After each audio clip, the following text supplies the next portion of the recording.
अस्सलाम वालेकुम everyone, this is Bilal from video वाली सरकार और ये है VWS एक्स्ट्रा का 51st एपिसोड। और 51st एपिसोड हमारा जो है ना, ये हाफ सेंचुरी के बाद हमारा पहला एपिसोड है। और क्योंकि हम 2 दिन के वक्फे से आ रहे हैं तो मैं ये कहूँगा कि जो 2 दिन की खबरों का जूस है ना वो निकल आया है।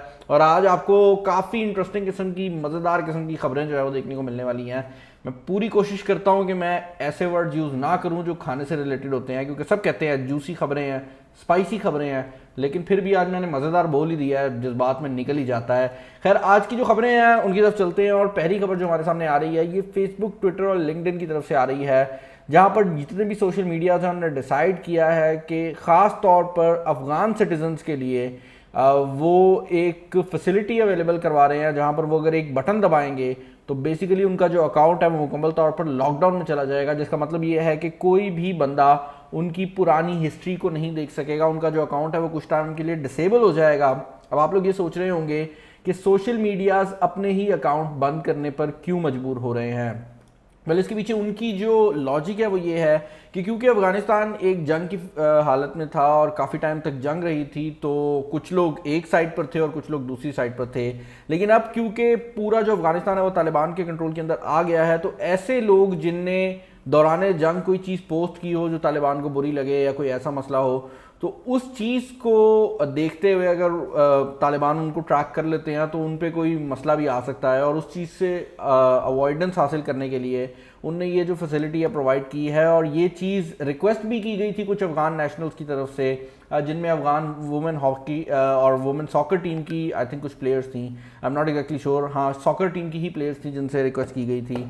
और उसके बाद ये जो फैसिलिटी है अब डिफरेंट सोशल मीडियाज जो है वो इस पॉइंट पर अवेलेबल करवा रहे हैं। नेक्स्ट न्यूज़ जो हमारे सामने आ रही है ये चाइना से आ रही है, जहां पर चाइना अपना जो स्क्रू है ना वो और ज़्यादा टाइट करता जा रहा है कुछ बड़ी एप्लीकेशंस के खिलाफ, जिनमें वी चैट भी इंक्लूडेड है। वेल, चाइना के अंदर मज़ेदार बात यह है कि इस पॉइंट पर जो एप्लीकेशन जाइंट्स हैं वो काफ़ी बड़े हो गए हैं। एक तरफ हमें टेंसेंट देखने को मिलता है जो कि वी चैट, पबजी और इस तरह के सारी जो बड़े नाम हैं उनको चलाता है, और दूसरी साइड पर अलीबाबा ग्रुप है। और ये जो ग्रुप्स हैं ये इतने बड़े हो गए हैं कि अब जो गवर्नमेंट है वो इनके ऊपर ज़रा स्क्रूटनी कर रही है और इनको कंट्रोल में लाने के लिए इनके हर एक मूव को नोटिस किया जा रहा है। और रिसेंटली जो चीज़ चाइना की गवर्नमेंट ने नोटिस की वो ये थी कि डिफरेंट कंपनीज जो हैं वो यूज़र की इजाज़त के बगैर उनकी कॉन्टैक्ट लिस्ट उठा रही थी, और उसके अलावा उनका कुछ लोकेशन डेटा भी उठाया जा रहा था। और यही वजह है कि इनको टाइम दिया गया है कि इन ऐप्स में इनके पास 25 अगस्त तक का टाइम है। अगर ये 25 अगस्त तक इस चीज़ को ख़त्म कर देती हैं और इस चीज़ को बेहतर बना लेती हैं तो ये जो प्रॉब्लम है नहीं होगी इनके लिए। अदरवाइज इनको बाकायदा तौर पर जो फाइन्स हैं वो पे करने पड़ेंगे।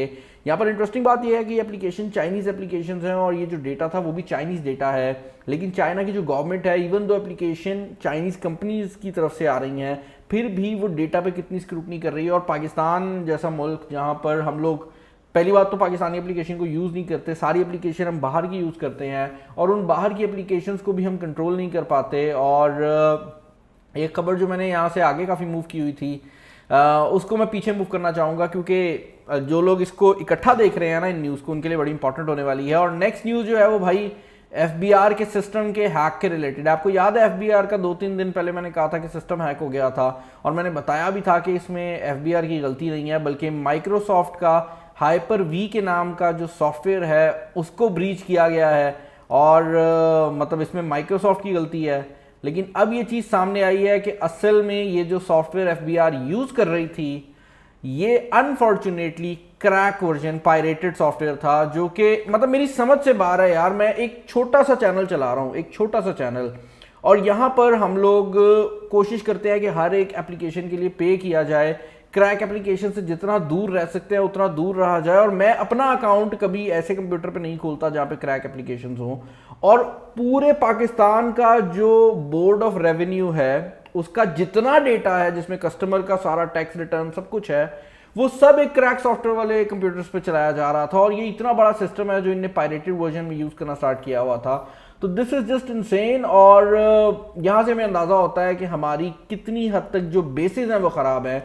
लाइक हम लोग हमेशा ना ऊपर की चीज़ों को सॉर्ट कर देते हैं। हर गवर्नमेंट आती है वो ऊपर की किसी चीज़ को साफ कर देती है, जबकि हमारी नीचे तक जो बुराई है वो घुसी हुई है। एफबीआर वो इदारा है जिसने लोगों को पकड़ना है कि भाई आप करप्शन ना करें, और उनकी नाक के नीचे करप्शन हो रही थी। अब टू बी फेयर एफबीआर ये कहती है कि भाई इसमें हमारा कोई कसूर नहीं है।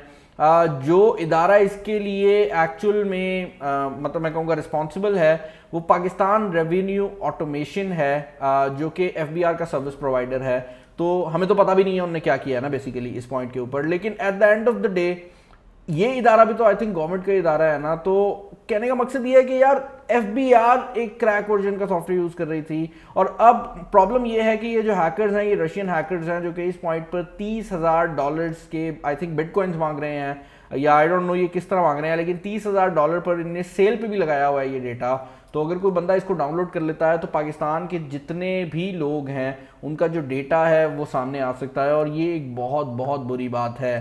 खैर नेक्स्ट न्यूज़ हमारे सामने आ रही है वो इंटेल के रिलेटेड आ रही है, जहां पर इंटेल थोड़ा सा ज़्यादा सीरियस हो रहा है चीज़ों के मामले में, और इंटेल अब अपने ग्राफिक कार्ड्स को लॉन्च करने के बारे में भी सोच रहा है। और यहाँ पर जो इंटेल के प्रोसेसर्स हैं उसके अंदर भी इंटेल ने एक मेजर जो चेंज है वो लेकर आया है। तो दोनों चीज़ों को डिस्कस करते हैं।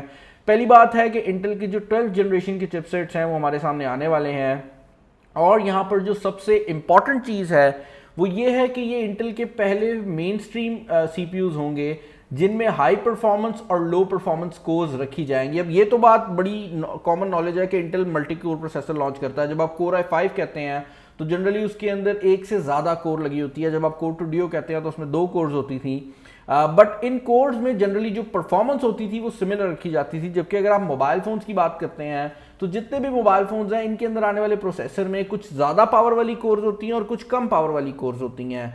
तो इस चीज़ को अभी तक इंटेल ने अडॉप्ट नहीं किया था, क्योंकि अकॉर्डिंग टू देम बेसिकली वो जो लो पावर वाला मसला है वो लैपटॉप्स में आपको नहीं आता, लेकिन अब वो फाइनली ये चीज़ कर रहे हैं। और इसके अंदर जो हाई पावर कोर्स होंगी उनको पी कोर कहा जाएगा, और जो लो पावर कोर होंगी उनको एफिशिएंट के थ्रू ई कोर कहा जाएगा। और उन्होंने यहाँ पर बता भी दिया है कि जो डेस्कटॉप कंप्यूटर्स होंगे उनके अंदर जनरली आपको कुछ इस तरह का आर्किटेक्चर देखने को मिलेगा, जहां पर आपको जितनी कोर्स एफिशिएंट कोर्स देखने को मिल रही हैं उतनी ही ऑलमोस्ट आपको पी कोर्स जो है वो यानी कि पावर कोर्स देखने को मिलेंगी। तो डेस्कटॉप के अंदर आपको पावर कोर्स भी काफ़ी ज़्यादा देखने को मिल रही है। अगर आप मोबाइल कंप्यूटर की बात करते हैं यानी कि लैपटॉप, यहाँ पर ये जो मोबाइल का वर्ड है ये लैपटॉप के लिए यूज़ किया गया है, तो उसमें आप देख सकते हैं कि जो ई कोर्स हैं वो भी लगाई गई हैं, लेकिन जो पी कोर है उनको कम कर दिया गया है। जबकि अगर आप अल्ट्रा मोबाइल की तरफ जाते हैं जहां पर आपको काफ़ी हद तक बिल्कुल पतले लैपटॉप्स आ जाते हैं या कुछ ऐसी डिवाइसेस आ जाती हैं जैसे टैबलेट्स वगैरह, तो उनमें जितनी पी कोर्स लगाई जाएंगी उतनी ही एफिशिएंट कोर्स भी यूज़ हो रही होंगी, जिसकी वजह से जो बैटरी है वो काफ़ी बेहतर हो जाएगी, और उसके अलावा भी आपकी ओवरऑल जो एफिशिएंसी है वो काफ़ी बेहतर हो जाएगी, क्योंकि यहाँ पर आपके पास हर काम के लिए सेपरेट जो कोर्स हैं वो मौजूद होंगी। इसके अलावा एक और चीज़ जो कि बड़ी इंटरेस्टिंग है वो ये है कि इंटेल ने ये बात भी बता दी है कि वो अपने ग्राफिक कार्ड्स के ऊपर काम कर रहे हैं, और इंटेल का जो पहला ग्राफिक कार्ड है वो एक्सपेक्ट किया जा रहा है कि अराउंड 2022 के करीब जो है वो लॉन्च होगा। अब ऑब्वियसली देखने में आएगा कि उस टाइम तक सिनेरियो क्या रहता है, लेकिन यहाँ पर इंपॉर्टेंट बात यह है कि इंटेल उन कुछ कंपनीज में से है जो कि अपने चिप्स ना सिर्फ डिज़ाइन करता है बल्कि उनको मैन्युफैक्चर भी करता है। ऑन दी अदर हैंड अगर आप AMD की बात करते हैं, इवन एप्पल की बात करते हैं, तो ये सारी कंपनीज अपने चिप्स डिज़ाइन करती हैं और उसके बाद ये चिप्स जो हैं ताइवान भेज दिए जाते हैं ताकि वहाँ पर इनको एक्चुअल में मैन्युफैक्चर किया जाए। तो इंटेल अगर अपने चिप्स खुद मैन्युफैक्चर कर रहा है तो उनके पास एक बहुत बड़ा एडवांटेज भी है, और ये एक और फाउंड्री भी लगा रहे हैं ताकि जो मैन्युफैक्चरिंग प्रोसेस है उसको और ज़्यादा एफिशिएंट जो है वो किया जा सके।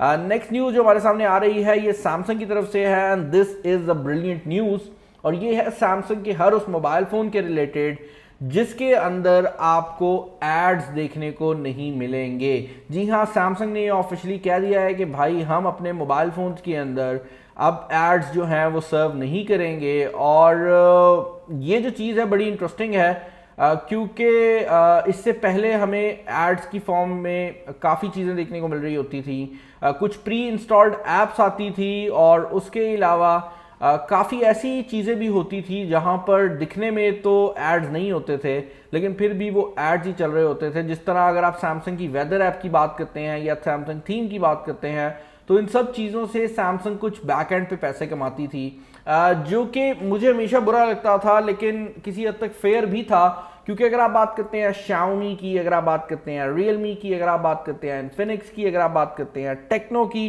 तो ये सब ब्रांड्स जो हैं इनके अंदर हमें एड्स देखने को मिलते हैं। पाकिस्तानी मार्केट के अंदर Xiaomi जनरली अभी भी थोड़े बहुत एड्स दिखा रहा है, इन्फिनिक्स भी दिखा रहा है, लेकिन उसके अलावा बाकी ब्रांड्स नहीं दिखा रहे, लेकिन इंटरनेशनली ये दिखा रहे थे। अब सैमसंग ने डिसाइड किया है कि उनके मोबाइल फोन्स में जो एड्स हैं वो नहीं आएंगे, और ये जो चीज़ है बड़ी इंटरेस्टिंग होने वाली है, क्योंकि इसमें बहुत ज़्यादा लोगों का जो फ़ायदा है वो होगा। पाकिस्तान के अंदर अच्छी बात यह है कि एड्स ऑलरेडी काफ़ी थोड़े आते हैं, हमारी मार्केट एड्स के लिए नहीं बनी हुई, लेकिन इंडिया और बाकी मार्केट्स में आ रहे थे, तो मैं ज्यूम कर रहा था कि जल्दी आएंगे, लेकिन अब ये खबर आ गई है जिसने मुझे काफ़ी हद तक जो है वो एक दफ़ा दोबारा खुश कर दिया है। अच्छा जी, नेक्स्ट न्यूज़ जो आ रही है वो ओप्पो के रिलेटेड आ रही है, जहां पर ओप्पो का एक इवेंट हुआ है कल के दिन। ये वही इवेंट है जिसके बारे में मैंने आपको पहले भी जो डिटेल्स हैं वो प्रोवाइड की हैं, और इनने यहां पर कुछ चीज़ें लॉन्च की हैं। पहली चीज़ तो इनने एक नया RGBW सेंसर जो है वो लॉन्च किया है। जिनको नहीं पता, रूमर्स आ रहे हैं कि Galaxy S22 के अंदर भी हमें यही टाइप का जो सेंसर है देखने को मिलेगा, और ये कोई नई टेक्नोलॉजी नहीं है यार, ये Huawei P8 सीरीज़ के अंदर Huawei ने इंट्रोड्यूस की थी। हाउएवर ये ऑब्वियसली उसकी काफ़ी बेहतर किस्म की जो इम्प्लीमेंटेशन है वो होगी, और अकॉर्डिंग टू ओप्पो इसकी वजह से 60% ज़्यादा लाइट आएगी, और 35% के करीब जो नॉइस रिडक्शन है वो तस्वीरों में आ जाएगी, तो आपकी जो तस्वीरें हैं उनकी डिटेल बढ़ जाएगी। दूसरी चीज़ जो कि उन्होंने इंट्रोड्यूस की है वो 5 एक्सिस ऑप्टिकल इमेज स्टेबलाइजेशन है। तो बेसिकली अभी तक जो हम ऑप्टिकल इमेज स्टेबलाइजेशन देखते हैं वो जनरली आपको 2 एक्सेस पे देखने को मिलती है, ये 5 एक्सेस के ऊपर स्टेबलाइज होगी, जिसकी वजह से according to them low light के अंदर सबसे बड़ा एडवांटेज होने वाला है। आपको ये बात समझनी पड़ेगी कि OIS और EIS में फ़र्क ये है कि OIS में एक्चुअल कैमरा मूव करता है, जबकि EIS में तस्वीर को बाद में कंप्यूटर से सीधा किया जाता है। OIS का फ़ायदा ये रहता है कि ऐसा इन्वायरमेंट जहाँ पर अंधेरा भी हो वहाँ पर भी वो काम करती है, क्योंकि वो हार्डवेयर होती है। इसके अलावा एक और चीज़ जो कि बड़ी इंटरेस्टिंग है वो ये है कि यहाँ पर इनने एक लेंस और कॉन्टिन्यूस ऑप्टिकल लेंस जो है वो शो किया है, जिसके अंदर अब आपको जूम की फैसिलिटी मिलेगी मोबाइल फोन्स के ऊपर, और ये जो जूम है ये मूवेबल जूम है। तो बेसिकली अभी तक जो मोबाइलों में तरीकेकार यूज़ होता है जूम के लिए वो ये होता है कि एक से ज़्यादा कैमरे लगा दिए जाते हैं, तो नॉर्मल कैमरा, फिर अल्ट्रा वाइड कैमरा, और उसके बाद जूम कैमरा। और अगर आपने ज़्यादा जूम लेनी हो तो फिर सैमसंग वाला काम होता है कि आपको 2 कैमराज मिल जाते हैं, एक 3x जूम, एक 10x जूम। लेकिन ओप्पो ने एक कैमरा जो है उसका लेंस डेवलप किया है, जो लेंस सिस्टम है पूरा, लेंस तो नहीं मैं ऐसे कहूँगा क्योंकि इसमें मल्टीपल लेंसेज हैं, जिसके अंदर आपको 85 to 200 मिलीमीटर तक का जो मूवमेंट है वो मिल रहा है, और ये अपने उसी मैकेनिज्म के अंदर जो शिफ्टिंग है वो कर सकता है, जो कि एक बहुत बड़ी बात है, क्योंकि ये काफ़ी हद तक एक डायनामिक सोल्यूशन जो है वो बन गया है, और उसकी वजह से काफ़ी ज़्यादा लोग जो हैं वो इससे फ़ायदा भी उठा सकेंगे अगर ये लोअर एंड के फ़ोन्स में आता है। ऑल दो यहाँ पर मैं ये चीज़ इंक्लूड करना चाहूँगा कि ओप्पो ऐसी काफ़ी टेक्नोलॉजीज इससे पहले भी लॉन्च करता रहा है जो हमने उनकी टॉप एंड सीरीज़ में देखी हैं, और उसके बाद वो चीज़ें गायब हो गई हैं। मैं मिसाल दे देता हूँ, ओप्पो की फाइंड एक्स सीरीज़ के अंदर हमने मूविंग कैमरास देखे, और जब वो नीचे आए तो वो कितने ऑकवर्ड से हो गए थे।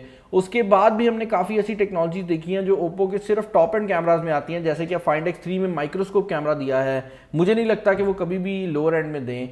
तो ये चीज़ ज़रूर है कि ओप्पो के केस में काफ़ी ऐसी टेक्नोलॉजीज होती हैं जो कि ओप्पो डेवलप करता है, फिर ओप्पो के मोबाइल फोन्स में वो नीचे नहीं आती, बल्कि दूसरी कंपनी जिनमें वीवो, वन प्लस, रियलमी है, उनमें आ जाती हैं। तो ये चीज़ ज़रूर है, बट देन अगेन इन्हें काफ़ी मज़ेदार चीज़ें जो है वो लॉन्च की हैं। नेक्स्ट न्यूज़ जो हमारे सामने आ रही है ये एप्पल के रिलेटेड आ रही है, जहां पर एप्पल भाई एक नए टाइप के कीबोर्ड के ऊपर जो रिसर्च है वो कर रहा है, जिसके अंदर आपके पास रिमूवेबल कीज़ की जो ऑप्शन है वो मौजूद होंगी। और यहाँ पर जो इंटरेस्टिंग चीज़ है वो ये है कि आप अपने कीबोर्ड की जो की है उसको निकाल सकेंगे, और इसके अंदर एक पोजीशन सेंसर होगा। तो बेसिकली होगा क्या कि ये अभी मेरे पास एप्पल का ही कीबोर्ड मौजूद है, ये जो की है ये निकल आएगी, कोई भी बटन बाहर आ जाएगा, और उसके बाद ये जो बटन है इसको मूव करते हुए आप basically as a mouse use कर सकेंगे। और ये आई डोंट नो इमरजेंसी के लिए यूज़ होगा, कहाँ पर यूज़ होगा, बट इस तरह का एक पेटेंट जो है वो एप्पल ने अभी रिसीव किया है। अब मैं ये बात क्लियर कर दूं कि कंपनीज बहुत ज़्यादा पेटेंट्स जो है वो करवाती रहती हैं जिनको वो ज़िंदगी में कभी यूज़ भी नहीं करती, लेकिन शायद इसको एप्पल कहीं पर यूज़ कर ले। आई डोंट नो एग्जैक्टली इसके पीछे उनकी क्या सोच है, बट ये पेटेंट करवाया, मैंने कहा आपको बता दूं। नेक्स्ट न्यूज़ जो आ रही है भाई, हमारे इलॉन मस्क साहब जो है वो वापस आ गए हैं, और वो वापस आए हैं अपने नए ह्यूमनाइड रोबोट के साथ। बेसिकली आपने वो बॉस्टन डायनामिक्स टाइप की वीडियोस तो देखी होंगी ना, जहां पर एक रोबोट जो पूरे एरिया में भाग रहा होता है, कभी कभार वो चीज़ों में छलांगे मारता नजर आता है। ये बेसिकली उसी कॉन्सेप्ट के ऊपर वर्क कर रहे हैं, जहां पर एक पूरा ह्यूमनॉइड किस्म का जो रोबोट है वो बनाया जा रहा है। और ह्यूमनॉइड रोबोट्स वो रोबोट्स होते हैं जो कि दिखने में, मूव करने में इंसानों की तरह के हों। और यहाँ पर कहा यह जा रहा है कि टेस्ला खुद इस पे काम कर रही है। तो टेस्ला, क्योंकि इलॉन मस्क की मल्टीपल कंपनीज हैं, तो उसमें से जो टेस्ला है वो इस पे काम कर रही है। और अकॉर्डिंग टू देम वो इसको ख़ास तौर पर अपनी फैक्ट्रीज के लिए बना रहे हैं। और यहाँ पर वो ये भी बता रहे हैं कि इसके अंदर कंपनी की जो ऑटो पायलट ड्राइवर सॉफ्टवेयर है वो यूज़ होगी। एक और चीज़ जो कि बड़ी इंटरेस्टिंग है यहाँ पर वो बताई जा रही है कि ये जो रोबोट्स हैं इनको इस तरह बनाया जा रहा है कि ये इंसानों के खिलाफ ना हो। क्योंकि भाई वो जो टर्मिनेटर है ना, वो सबने देखी हुई है, जहाँ पर एक रोबोट हम बनाते हैं और हमारे हाथ से निकल जाता है और बाद में वो सबको मार देता है। तो बता रहे हैं कि भाई ऐसा नहीं होगा, इसको बना ही हम ऐसे रहे हैं कि आप इससे अगर दूर जाएंगे या इसको धक्का धुक्का देंगे तो ये गिर गुर भी जाएगा, ताकि अगर ये कहीं पर ऑटोमेटिक हो भी जाते हैं तो हम इनको मार सकें। बट स्टिल यार, this is crazy time to live in. Humanoid robots बन रहे हैं और बहुत ही जो क्रेजी चीज़ें हैं ना वो इकट्ठी हमारे सामने आ रही हैं। और बात हो रही है क्रेजी चीज़ों की, तो भाई एल्यूमिनियम कटआउट्स जो है वो लीक आउट हो गए हैं नए आईपैड मिनी 6 के, जिसके बारे में ये बताया जा रहा था कि फाइनली जो मिनी सीरीज है उसका डिज़ाइन भी आईपैड प्रो का जो पुराना डिज़ाइन है उससे मिलता जुलता बनाया जाएगा। और आप यहाँ पर देख रहे हैं कि ये जो डिज़ाइन है एक बड़े डिस्प्ले को बता रहा है। और एक और चीज़ जो कि इंटरेस्टिंग है वो ये है कि यहाँ पर जो होम बटन है वो भी अभी जो है वो दिखाया जा रहा है, और ये बड़ी इंटरेस्टिंग चीज़ है। और यहाँ पर थिनर बॉडी जो है वो भी दिखाई जा रही है। और कहा यह जा रहा है कि शायद जो होम बटन है वो निकाल भी दिया जाए, बट अभी तक उसकी कोई कंफर्मेशन नहीं है। लेकिन अगर ये मुकम्मल आईपैड प्रो वाली साइड पे जा रहे हैं तो वो जो होम बटन है उसको निकालना ही बेहतरी है। नेक्स्ट न्यूज़ हमारे सामने आ रही है, ये बाइनेंस के यूजर्स के रिलेटेड आ रही है। अगर आप लोग क्रिप्टो ट्रेडिंग करते हैं भाई, तो पाकिस्तान के अंदर हर बंदा बाइनेंस पे क्रिप्टो ट्रेडिंग करता है। और अब जो बाइनेंस है वो KYC वेरिफिकेशन जो है वो स्टार्ट कर रहा है। मतलब आपको लगता है ना कि ये कोई बहुत ही बड़ी वेरिफिकेशन होगी। Basically KYC stands for know your customer requirement. और बेसिकली इसके अंदर होता यह है कि आपका जो अकाउंट है उसकी मुकम्मल जो डिटेल्स हैं, उनकी जो विड्रॉल्स हैं, वो सारी डिटेल्स हमेशा के लिए सेव रहेंगी और वक्त पड़ने पर अथॉरिटीज़ के साथ शेयर भी की जा सकती है। अब आपका सवाल ये होगा कि इसमें मसले वाली क्या बात है। वेल भाई, मसले वाली बात ये है कि आप तो शायद क्रिप्टो को थोड़ा बहुत ट्रेडिंग के लिए यूज़ कर रहे हो या वैसे जनरल फैसिनेशन में यूज़ कर रहे हो, बट कुछ लोग इसको मनी लॉन्ड्रिंग के लिए भी यूज़ करते हैं। और इसका तरीक़ेकार कुछ इस तरह होता है कि आपने लेट से पाकिस्तान से बाहर पैसा निकालना है दुबई, तो आप क्या करेंगे, आप पाकिस्तान में बिटकॉइन खरीदेंगे, आप दुबई जाएंगे, बिटकॉइन बेच देंगे और वहाँ पे दुबई की जो करेंसी है वो ले लेंगे।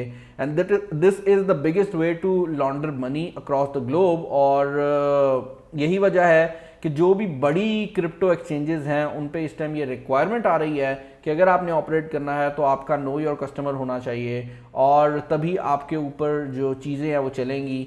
अब पाकिस्तान के अंदर इस पर कितनी स्क्रूटनी है ये देखने में आएगा, लेकिन मैं ये बात बता दूं कि वैसे ही पाकिस्तान में जो अच्छे क्रिप्टो ट्रेडर्स हैं वो ऑलरेडी अपनी पूरी डिटेल्स देकर चलते हैं, क्योंकि उन्हें मनी लॉन्डर नहीं करना होता। लेकिन फिर भी गवर्नमेंट इसको किस हद तक परस्यू कर रही है उसके बारे में अभी भी हमें कोई एग्जैक्ट कंफर्मेशन नहीं मिल सकी।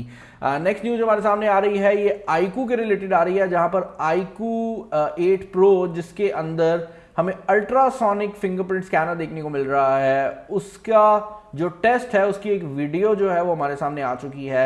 यहाँ पर इंपॉर्टेंट बात यह है कि ये पहला मोबाइल फ़ोन नहीं है जिसके अंदर हमने अल्ट्रासोनिक अंडर डिस्प्ले सेंसर देखा है, क्योंकि इससे पहले सैमसंग ये काफ़ी पहले से कर रही है। लेकिन इंपॉर्टेंट बात यह है कि इसमें जो बड़ा चेंज है वो ये है कि इनने जो एरिया है वो काफ़ी बड़ा बना दिया है। और अगर मैं दिखा सकूं तो यहाँ पर नॉर्मल जो सेंसर है वो आपके फिंगर जितना होता है, जबकि ये जो है उससे काफ़ी बड़े एरिया में किया गया है। और इसका फ़ायदा ये है कि अगर आप थोड़ा सा लेफ्ट या राइट रख कर भी फिंगर रखते हैं तो आपका मोबाइल फ़ोन आपकी जो फिंगर है वो रिकॉग्नाइज कर सकता है। और इस तरह की टेक्नोलॉजीज़ वीवो की तरफ से हम पहले भी देख चुके हैं। तो वीवो ने इस टेक्नोलॉजी को पहले हमें एपेक्स कॉन्सेप्ट फ़ोन के अंदर दिखाया था, और अगर आपको याद हो तो मैंने अपने मेन चैनल पर उसकी वीडियो भी लगाई हुई है, तो आप जाकर वो भी चेकआउट कर सकते हैं। लेकिन अब ये एक ऐसे फ़ोन में आ गया है जिसको मैं कहूँगा कि वो काफ़ी हद तक अब एक फाइनल डिवाइस बन चुकी है। नेक्स्ट न्यूज़ जो आ रही है वो आ रही है LG के रिलेटेड, जहाँ पर LG भी 6G स्पीड्स को अचीव करने में लगा हुआ है। मैं यहाँ पर ये चीज़ क्लियर करना चाहूँगा कि जब मैं चाइना गया था और हुआवे के जो HQ है वहाँ पर गया था, तो उस टाइम पर वो ऑलरेडी 6G के ऊपर जो टेस्टिंग है वो कर रहे थे। तो ये बात सबको पता है कि इस पॉइंट पर जितनी भी बड़ी कंपनीज हैं वो 6G के ऊपर काम कर रही हैं, और इस चीज़ को करने के लिए टेराहर्ट्ज़ की जो वेव्स हैं उनको यूज़ किया जा रहा है। और यहाँ पर 6G की जो सबसे बड़ी बात है वो आपकी आउटडोर रेंज को बढ़ाना है, और ये चीज़ बहुत इंपॉर्टेंट है कि आपकी जो रेंज है वो बढ़े। मुझे अक्सर लोग पूछते हैं कि बिलाल भाई 5G में इंटरनेट की स्पीड बढ़ेगी, हमने कौन सा मूवीज़ हर टाइम डाउनलोड करनी होती हैं। वेल, उसके दो फायदे हैं। पहली बात तो ये है कि आप हर चीज़ स्ट्रीम कर सकेंगे। आपको पता है ना, जब इंटरनेट की स्पीड बढ़ी है तो अब हर बंदा अगर चाहे तो वो 4K में चीज़ें देख सकता है। ये चीज़ ज़रूर है कि अभी भी कुछ लोगों के इंटरनेट कनेक्शन स्लो हैं, लेकिन अगर आप 10 MB का इंटरनेट कनेक्शन लगवाते हैं तो जनरली 4K वीडियो देखना बड़ा आसान हो जाता है। इसी तरह आगे चलकर जब 5G आ जाएगा तो ये और ज़्यादा बेहतर हो जाएगा। उसके अलावा एक और चीज़ जो कि बहुत बेहतर है 5G के अंदर, वो लेटेंसी है।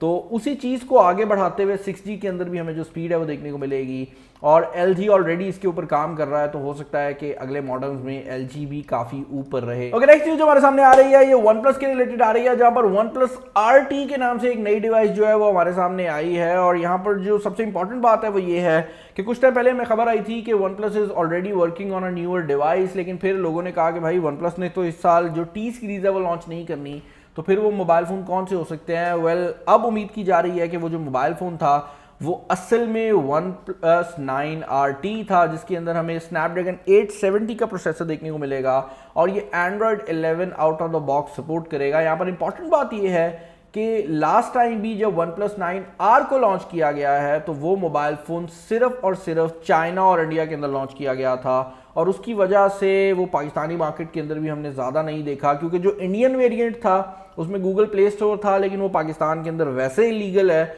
और जो चाइनीज़ वेरिएंट था उसके अंदर जो सॉफ्टवेयर थी वो मुकम्मल तौर पर चाइनीज़ थी, और उसके अंदर गूगल प्ले स्टोर का भी मसले थे। तो वो वाले इश्यूज़ के साथ आता है, क्योंकि आपको पता है चाइना के अंदर जो OnePlus है वो ऑक्सीजन OS के साथ नहीं आती, तो इंडियन वेरिएंट इलीगल है और चाइनीज़ वेरिएंट हम खरीद नहीं सकते। इस बार उम्मीद की जा रही है कि ये अभी भी इंडिया और चाइना के अंदर ही लॉन्च किया जाएगा, जो कि बहुत बड़ी मार्केट्स कंसिडर की जाती हैं नंबर वाली साइड से।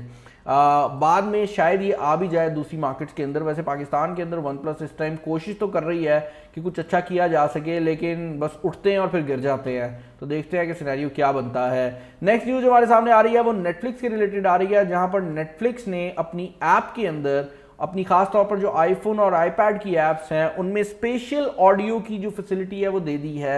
अब जिनको नहीं पता कि स्पेशल ऑडियो क्या है, तो अगर आपके पास एयरपॉड्स प्रो मौजूद हैं और आप उनको ऑन करते हैं तो उसमें स्पेशल ऑडियो की जो ऑप्शन है वो आ रही होती है, और आने वाले अपडेट्स के अंदर जितने भी एप्पल के लैपटॉप्स हैं या iMacs हैं उनमें भी ये ऑप्शन जो है दे दी जाएगी। और ये करती ये है कि जब आप अपना सर मूव करते हैं ना, तो ये आपके सर को ट्रैक करते हुए आवाज़ को चेंज करती है। तो फॉर एग्जाम्पल अगर आपने पीछे की तरफ देखा है ना, तो पीछे से कोई एक आवाज़ आ रही होगी, सामने से कोई एक आवाज़ आ रही होगी, और आप खुद सोचिए आप मूवी देख रहे हैं तो आपको ऐसा फील होगा कि आप मूवी के अंदर बैठे हैं, क्योंकि जो आवाज़ पीछे से आनी है वो पीछे से आ रही होगी। आप इसको सराउंड साउंड समझ सकते हैं, लेकिन ये सराउंड साउंड से ऊपर इसलिए है क्योंकि सराउंड साउंड जो है वो आपके स्पीकर्स के थ्रू साउंड देता है, जबकि ये आपकी जो पूरे मूवमेंट है सर की उसको चेंज कर रहा होता है, और उसकी चेंज के बेसिस पे आवाज़ को कम या ज़्यादा कर रहा होता है, जो कि ज़्यादा बेहतर तरीके से आपको रियलिटी बेस्ड ऑडियो प्रोवाइड करती है।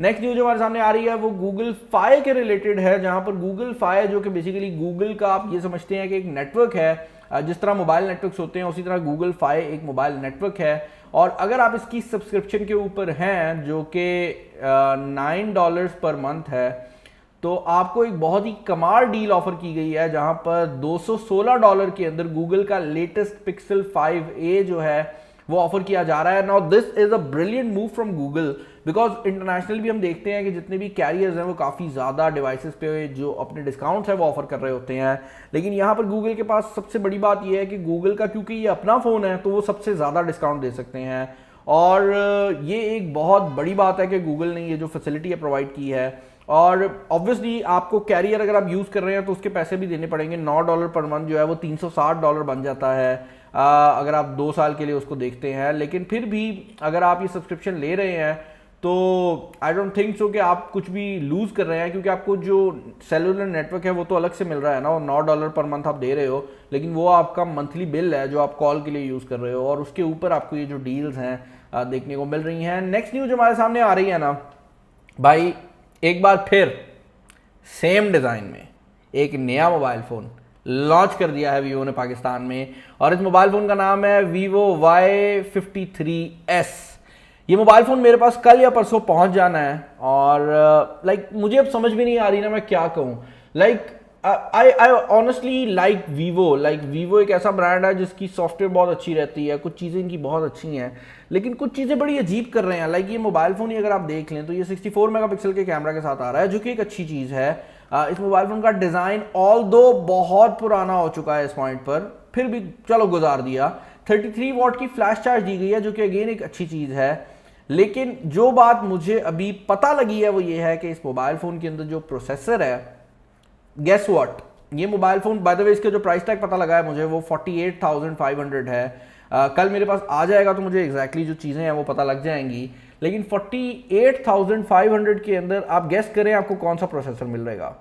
42,000 के अंदर ऑप्टिकल इमेज स्टेबलाइजेशन के साथ सैमसंग ने जो प्रोसेसर दिया था, वो प्रोसेसर इनने without optical image stabilisation, without AMOLED display 48,500 में दे दिया है, और यहां पर एलसीडी डिस्प्ले लगाया गया है। यार मैं मतलब अगर मैं चाहूं भी तो मैं जस्टिफाई नहीं कर सकता, और मैं वो बंदा हूं जो जनरली वजह ढूंढ रहा होता है कि कोई मोबाइल फोन मेरे सामने आए ना तो मैं सोचूं कि एक कंपनी ने ये मोबाइल क्यों बनाया है। आई जनरली डोंट अंडरस्टैंड कि वो क्या कर रही है इस पॉइंट के ऊपर, लेकिन जैसे ही ये मोबाइल फोन मेरे पास आएगा इसकी जो वीडियो है वो आपको देखने को मिल जाएगी। और बात हो रही है वीडियो की, तो भाई this is end of this video. I hope ये वीडियो आपको पसंद आई होगी। अगर आपको ये नया न्यूज़ कंटेंट पसंद आ रहा है तो मुझे ज़रूर बताइएगा। हम कोशिश करते हैं कि जैसे ही वीडियो पोस्ट हो उसकी जो टाइम स्टैम्प्स है वो भी डाल दें, तो वो चीज़ भी है। लेकिन मैंने सुना है कि दूसरे चैनल्स के ऊपर लोग टाइम स्टैम्प्स बनाते हैं, तो यार ज़रा आप लोग भी टाइम स्टैम्प्स बना के दे दिया करें, हेल्प हो जाएगी और उससे पता भी लग जाएगा कि कौन एक्टिव है। नोटिफिकेशंस को ऑन नहीं किया तो कर ले। अपना ख्याल रखिएगा। इस वीडियो में इतना ही। This is Bilal signing off. अल्लाह हाफिज़।